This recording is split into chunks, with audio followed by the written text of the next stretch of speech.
Hello, Brian Steen, Burke County Manager. Just want to give you a quick summary of our meeting that we held on June 18th. During that meeting, they approved minutes from several meetings. They also had presentations for public hearings.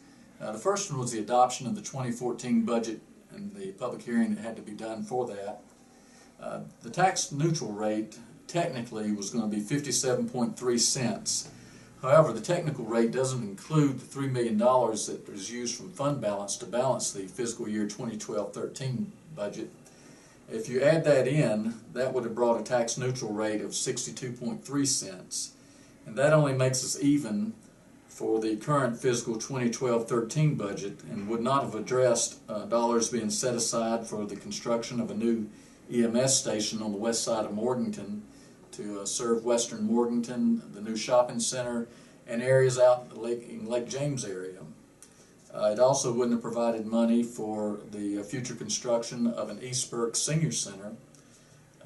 We also have additional costs for the staffing and operation of a consolidated 911 facility. You may remember that we received about $7.2 million in state grant money to build that facility, but we actually have to pay to staff and operate that building.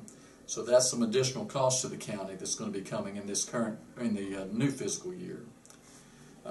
We also would not have had money to enable us to exchange space with a community college for some rooms that the conference center will be able to use as breakout rooms. This enables us to appeal to a larger base of clients that would want to come to Burke County and use the conference center. So that will help us in our economic development and the use of that facility. We also had money set aside for the relocation of the district attorney's office as well as the state probation officer's area. And this will help us with our courthouse security when we can make these moves to bring the district attorney inside the actual courtroom building and take the probation officers and put them in a facility outside of the courthouse, which will make securing the courthouse a little bit easier for us.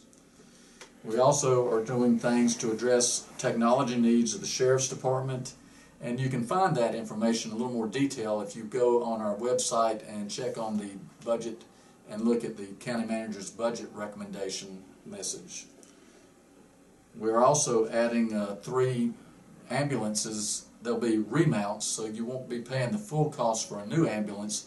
What we'll be doing is buying 3 chassis that'll be brand new and just take the box off of one vehicle and put it on the other vehicle, which saves us a great deal of money, but still gives us a newer fleet of ambulances. And the desire is to actually change that fleet over in a 3-year cycle. So every 3 years your vehicles will be up to date and ready to serve the county.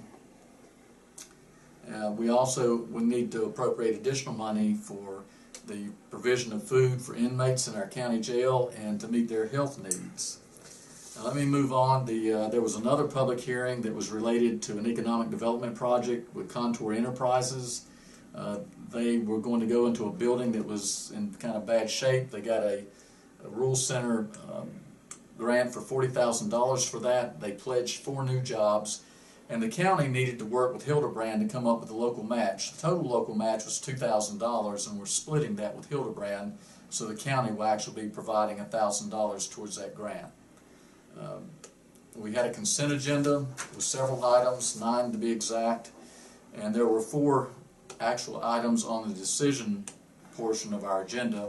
Appointment of or reappointment to the Western Piedmont Community College Board of Trustees, the continuation of probationary membership of the Drexel Chargers in the Burke County Recreation Program. Also, acceptance or rejectance of real property that is owned by the school system. The county did not see a benefit in taking that land or those buildings from the school system, so they will be able to surplus them on their own.